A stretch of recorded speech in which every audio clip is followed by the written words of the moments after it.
अरे बहू, तुम क्या कर रही हो? जल्दी से घर के सारे काम कर लो। जीतू आज शहर से घर आ रहा है। अच्छा माँ जी, आज देवर जी वापस घर आ रहे हैं? ठीक है, आज तो मैं उनकी पसंद का सारा खाना बनाऊंगी। मोहिनी घर की बड़ी बहू थी और उसने घर को बहुत अच्छे से संभाल भी रखा था। कैलाशिनी अपनी बड़ी बहू से खुश थी, लेकिन वो बहुत गरीब परिवार से थी और शादी के समय वो दहेज में कुछ भी नहीं लेकर आई थी। जैसे ही उसका बेटा जीतू शहर से वापस घर लौट आता है, वो उससे कहती है, बेटा तूने नौकरी बहुत कर ली और अब तेरी शादी के लायक उम्र हो गई है। मैंने एक लड़की देखी है, बहुत अच्छे परिवार से है, अमीर भी है, साथ में खूब सारा दहेज भी लेकर आएगी। बस अब मेरी एक आखिरी ख्वाहिश पूरी कर दे, तू मेरी पसंद की लड़की से शादी कर ले। अरे माँ, आपको इतनी जल्दी क्यों है मेरी शादी की? अभी मेरी उम्र ही क्या है? अरे देवर जी, कर लीजिए, आपको पत्नी मिल जाएगी, इस घर को एक बहू और मुझे एक छोटी बहन की जैसी देवरानी मिल जाएगी। मेरी नहीं तो अपनी बड़ी भाभी की ही बात मान ले। तभी वहां आकाश भी आ जाता है। और छोटे, कैसा है तू? लगता है तेरी भाभी और माँ ने तुझे घेर लिया है। अरे घेरना तो था ही। अब ये जनाब 25 साल के हो गए हैं। आप भी पिताजी बेचारे के हालचाल तो ले लेते। मैं तो बिल्कुल ठीक हूँ भैया, देखो ना, आए हुए एक दिन भी नहीं हुआ और माँ ने शादी की बात छेड़ दी। वैसे माँ बिल्कुल सही कह रही है, अब तुम्हें शादी कर लेनी चाहिए। घर में हर किसी के मुंह से यही सुनने के बाद आखिरकार जीतू को शादी के लिए हाँ करनी ही पड़ती है, जिसके बाद कैलाशिनी एक अमीर परिवार से रिश्ता जोड़ लेती है। अब जीतू की शादी की तैयारियां शुरू हो जाती हैं। माँ जी, मुझे बनारसी साड़ी खरीदनी है, मैं देवर जी की शादी में वही पहनूंगी। देखो बहू, अभी मैं छोटी बहू की शॉपिंग करने जा रही हूँ और अगर पैसे बचेंगे तभी मैं तुम्हें साड़ी दिलवाऊंगी, वरना नहीं। वैसे भी तुम्हारे पास बहुत साड़ियां रखी हैं, उसमें से पहन लेना। कैलाशनी ऐसा कहकर शॉपिंग करने के लिए निकल जाती है और बेचारी मोहिनी घर में गर्मी में सारे काम करती रहती है। माँ जी ऐसा क्यों करती हैं? जब भी मुझे कुछ दिलाने की बात आती है तो बिल्कुल इनकार कर देती हैं। खैर कोई बात नहीं। मोहिनी को इस बात से बहुत बुरा लगता है, लेकिन फिर भी वो अपनी सास से कुछ नहीं कह पाती।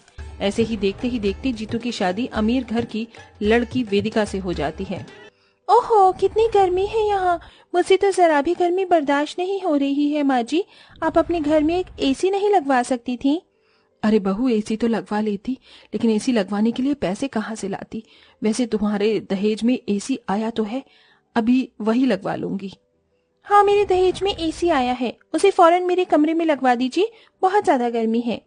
कैलाशनी को लगा था कि उसकी बहू के दहेज में आया हुआ एसी, फ्रिज, कूलर, वो भी इस्तेमाल करेगी, लेकिन वेदिका पहले ही बहुत चालाक होती है। वो एसी, फ्रिज, कूलर सब कुछ अपने ही कमरे में रखवाती है। माँ जी, रात भर मुझे बहुत प्यास लगी थी और बार बार पानी लेने के लिए बाहर आना पड़ रहा था। आप एक काम करवा दीजिए, ये जो मेरा फ्रिज है इसे मेरे कमरे में ही लगवा दीजिए। अरे बहू, फ्रिज से तो सभी पानी पीते हैं, अगर मैंने फ्रिज तुम्हारे कमरे में रखवा दिया तो फिर सभी को परेशानी होगी। तो फिर मुझे इस बात से क्या मतलब है? ये फ्रिज मेरे दहेज में आया है तो मेरे कमरे में ही जाना चाहिए, है ना माँ जी? हाँ बहू, ठीक है, जैसा तुम कहो। इस तरह वेदिका अपने दहेज में लाया हुआ सारा का सारा सामान खुद ही इस्तेमाल करती है और किसी को भी सामान इस्तेमाल करने नहीं देती। एक दिन कैलाशनी के कमरे का पंखा खराब हो जाता है तो उसे बहुत गर्मी लगती है। बहुत गर्मी लग रही है, एक काम करती हूँ, छोटी बहू के कमरे में चली जाती हूँ, वहां पर एसी लगा है। कैलाशनी अपनी छोटी बहू के कमरे में आकर बेड पर लेट जाती है। तभी कुछ ही देर में वेदिका जब अपने कमरे में आती है तो वो अपने कमरे में अपनी सास को देखकर गुस्से के मारे आग बबूला हो जाती है। माँ जी, माँ जी उठ जाइए, आपकी हिम्मत कैसे हुई मेरे कमरे में आकर सोने की? क्या हुआ बहू, क्यों चिल्ला रही हो? गर्मी लग रही थी इसलिए यहाँ पर आकर सो गई, इसमें कौन सी बड़ी बात है? अरे आपको शर्म आनी चाहिए, अपनी ही बहू के कमरे में आकर सो रही हो। यहाँ पर मैं सोती हूँ, इसीलिए आप अपने कमरे में जाइए।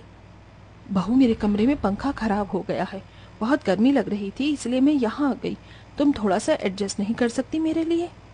अरे मैं क्यों करूँ तुम लोगों के लिए एडजस्ट? आज तक मैंने अपने मायके में एडजस्ट नहीं किया तो यहाँ कैसे कर लूंगी? आपको करना है तो करो, मुझसे नहीं होगा, फिलहाल मेरे कमरे से बाहर निकलो। वेदिका इस तरह जलील करके अपनी सास को कमरे से बाहर निकाल देती है। ये सब देखने के बाद कैलाशनी को अपनी गलती का एहसास होता है। मेरी छोटी बहू कितनी मतलबी और लालची है। अरे उसने एक बार भी हम लोगों के बारे में नहीं सोचा, उसे तो सिर्फ अपनी ही पड़ी है। कितनी गर्मी है, अब मैं क्या करूं? मोहिनी अपनी सास को इस तरह रोते हुए देख लेती है।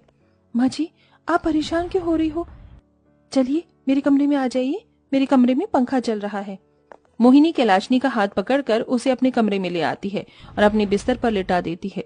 पंखे की हवा तो लग ही रही थी, ऊपर से अब मोहिनी अपनी सास के हाथ वाले पंखे से हवा भी करने लगती है। आप सो जाइए, मैं आपकी हवा कर देती हूँ, आपको गर्मी नहीं लगेगी। मोहिनी इस तरह अपनी सास की अच्छे से देखरेख करती है। इसी के चलते कैलाशनी को अपनी गलती का एहसास होता है और वो अगले दिन सुबह अपनी बहू से माफी मांगती है। मोहिनी बहू, तुम कितनी अच्छी हो, लेकिन देखो ना, इतनी अमीर होने के बाद भी वेदिका का दिल कितना छोटा है। उसे तो अपनी सास की पड़ी ही नहीं। मुझसे बहुत बड़ी गलती हो गई। मुझे तुम्हारे साथ इस तरह का बर्ताव नहीं करना चाहिए था। छोटी बहू के आते ही मैं तुम्हें भूल ही गई। बस मुझे अमीर बहू के लाए हुए दहेज में एसी और फ्रिज ही दिखाई दिए। कोई बात नहीं माँ जी, मुझे कोई परेशानी नहीं है। आप मेरी माँ जैसी हो, आप मेरे साथ जैसा भी करोगे मुझे उससे फर्क नहीं पड़ता, लेकिन मैं हमेशा आपको माँ का ही दर्जा दूंगी। मोहिनी की ये बात सुनते ही कैलाशनी बहुत खुश होती है। अब वो अपनी बहू मोहिनी के साथ पहले की तरह खुशी से रहने लगती है और वो उसका अच्छे से ध्यान भी रखती है। एक दिन कैलाशनी मोहिनी को नई साड़ी लाकर देती है। माँ जी, ये साड़ी तो बहुत अच्छी है। बहू, इस साड़ी से कई गुना अच्छी तुम हो। तुम पर ये कलर बहुत प्यारा लगेगा। आप कहती हो तो बिल्कुल लगेगा। इस तरह कैलाशनी और मोहिनी का प्यार देखकर वेदिका को एक कमी सी महसूस होने लगती है। मुझे नहीं पता क्यों ये कमी सी महसूस हो रही है, जैसे मुझे जो प्यार मिलना चाहिए था वो नहीं मिल रहा।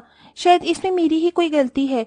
नहीं तो माँ जी ने मुझे शुरू में बहुत प्यार किया था और मैंने उनके साथ बुरा बर्ताव भी किया। वो बेचारी गर्मी में परेशान थी और मैंने उन्हें अपने कमरे से ही निकाल दिया। वेदिका ये सब सोचने के बाद अपनी सास से माफी मांगने के लिए उसकी सेवा करना शुरू कर देती है। जैसे ही उसे महंगे महंगे तोहफे देखकर मनाने की कोशिश भी करती है।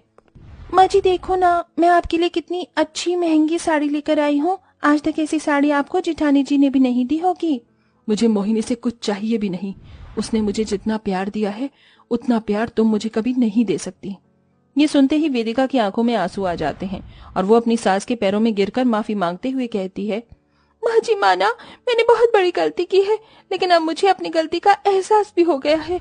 हो सके तो मुझे माफ कर दीजिए। आइंदा मैं ऐसी गलती कभी नहीं करूंगी। मैंने अपनी अमीरी का घमंड आपको बहुत दिखाया, जो कि मुझे नहीं करना चाहिए था। वेदिका की आंखों में आंसू देखकर कैलाशिनी समझ जाती है कि उसे उसकी गलती का एहसास है, जिसके चलते वो उसे माफ कर देती है। तुम्हें तुम्हारी गलती का एहसास है, इसलिए तुम्हें माफ कर रही हूँ, लेकिन आइंदा कभी ऐसा मत करना। वैसे तुम्हारे ही चलते मैंने भी एक सबक सीखा कि अमीर गरीब कुछ नहीं होता, प्यार प्रेम ही सब कुछ होता है। कैलाशनी ऐसा कहकर अपनी रोती हुई बहू को गले से लगा लेती है। इस तरह कैलाशनी की दोनों बहू अब घर के अंदर बहुत प्यार प्रेम से रहने लगती हैं। कुछ दिनों में कैलाशनी अपनी बड़ी बहू के कमरे में एसी लगवा देती है और वहीं वेदिका अपने पैसों से अपनी सास के कमरे में एसी लगवा देती है। अब पूरा परिवार खुशी खुशी एक साथ रहने लगता है।